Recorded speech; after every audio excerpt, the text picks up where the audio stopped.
जय माता की। आज की कहानी है लालच का फल। एक बार एक गांव में सूखा पड़ गया। लोगों को पानी की बहुत परेशानी होने लगी। पानी के कुएं भी सूखने लगे। गांव वालों को पानी लेने दूसरे गांव में जाना पड़ रहा था। तब गांव के मुखिया को पता चला कि उसके गांव वाले दूसरे गांव में पानी लेने जा रहे हैं। मुखिया सुखदेव बड़ा लालची था। उसने अपने कुएं में जाकर देखा तो उसके कुएं में पानी भरा था।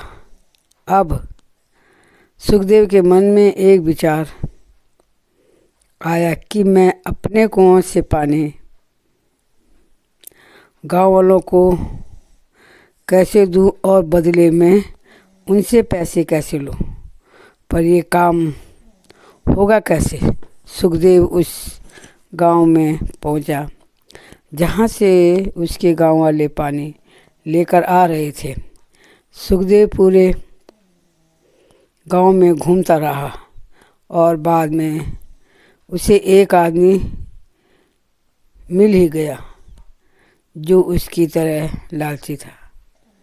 अब सुखदेव ने उसे पैसे का लालच दिया और कहा, तुम मेरे कुएं से पानी भरो और सुबह अपने गांव की तरफ से आना और गांव वालों को यह पानी देना। उसकी कीमत तुम खुद ही तय कर लेना। अब मदन को भी पैसे का लालच था। वह भी सुबह 4 बजे सुखदेव के कुएं से पानी भरता और फिर दिन में गांव के बीच आ जाता पानी बेचने। गांव वालों ने सोचा, सुखदेव ने हमारी मदद के लिए पानी भेजा है। उन्हें पता ही नहीं था कि चाल उसकी कोई और थी। जब उन्होंने पानी भर लिया तब मदन ने पानी के पैसे मांगे। 1 पैसा 1 मटके के। जो 2 मटके ले जाएगा वह 2 पैसा देगा। अब गांव वाले क्या करते। मदन कहने लगा, मैं क्या करूं। मेरी बीवी बहुत बीमार है, इसलिए मुझे पानी बेचना पड़ रहा है।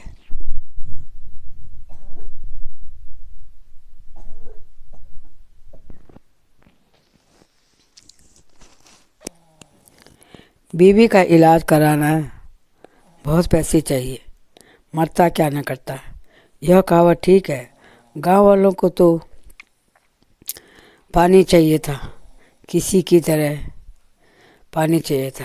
पहले दिन उन्होंने पानी ले लिया और फिर दूसरे दिन भी ऐसे ही मदन पानी लेकर आ गया गांव के बीच और उसने मटके पानी भर के दिए। जिनके 2 मटके उनको कह दिया 8 पैसे और जिनका 1 मटका है वो 4 पैसे देंगे। गांव वाले हैरान हो गए।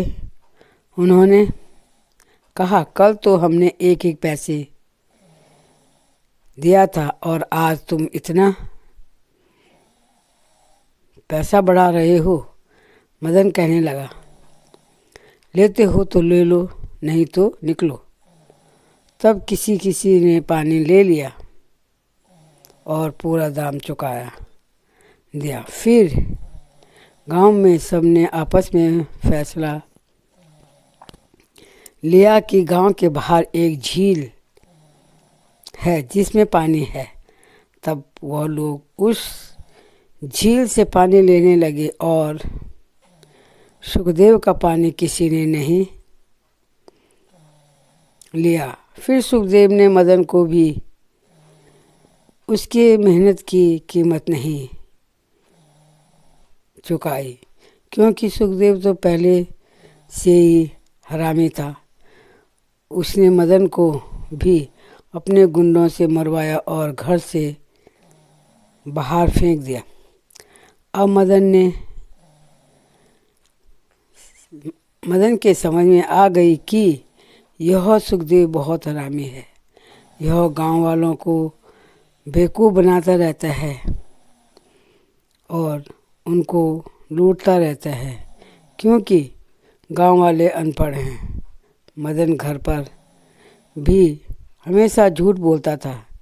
उसने अपने घर पर सब्जी की दुकान लगा रखी थी। ग्राहकों के सामने अपनी बीवी को नाटक करने के लिए कहता था कि खांस खांस कर सबको बेवकूफ़ बनाता था। कहता था मेरी बीवी बीमार है, इसलिए मैं सब्जी महंगी बेचता हूँ। उसके इलाज के लिए लोग भी उससे सब्जी ले लेते थे। एक दिन सचमुच उसकी बीवी की तबीयत खराब हो गई। मदन को पता नहीं लगा। बीवी की तबीयत खराब होने पर बहुत परेशान हो गया। देखो, जैसी करनी वैसी भरनी वाला हिसाब हो गया है। वह लोगों को झूठ बोलकर लूटता था। आज सचमुच सर पकड़ के रोता रहता है।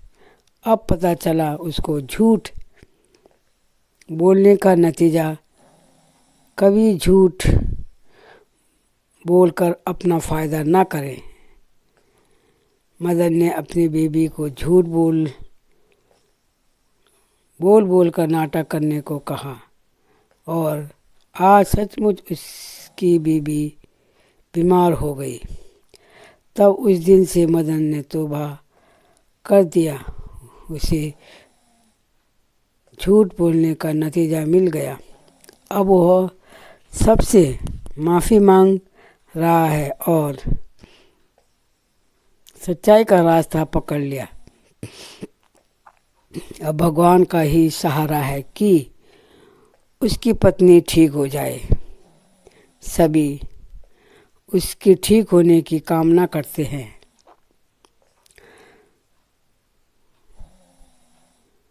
सबका कहना था कि वह अपने पति को बहुत समझाया करती थी, पर मदन नहीं मानता था। पत्नी रुक्मणी उससे कहती थी हमारे साथ बहुत बुरा होगा, पर मदन मानने को तैयार नहीं था। उसको चुप करा देता था। आज जब रुक्मणी की हालत गंभीर हो गई, तब रुक्मणी ने मदन से कहा कि आपका नाटक मुझे कहाँ लेकर आ गया। अब कैसे लोगों से बोलोगे आज मेरी पत्नी बीमार है, क्योंकि आपने तो हमेशा झूठ बोला था कि मैं बीमार हूँ। उस समय लोग सोचते थे कि मैं सच में बीमार हूँ, पर आज लोग बोलेंगे तो कोई भी यकीन नहीं करेगा। अब किसी से भी मदद नहीं मांग सकते। सोचो, थोड़े से पैसे के लालच ने हमें कहीं का नहीं छोड़ा। आज आपने इस झूठ में अपने बेटे को भी भागीदारी बना दिया। अब मदन बहुत पछता रहा है। कहते हैं अब पछताए होत क्यों, जब चिड़िया चुग गई खेत। इसलिए कभी भी इतना लालच नहीं करना चाहिए। जितना प्रभु देता है उसी में खुश रहना सीखो, वही हमारे भाग्य का है। कहानी कैसी लगी कमेंट ज़रूर करना। मिलते हैं अगली कहानी पर। धन्यवाद।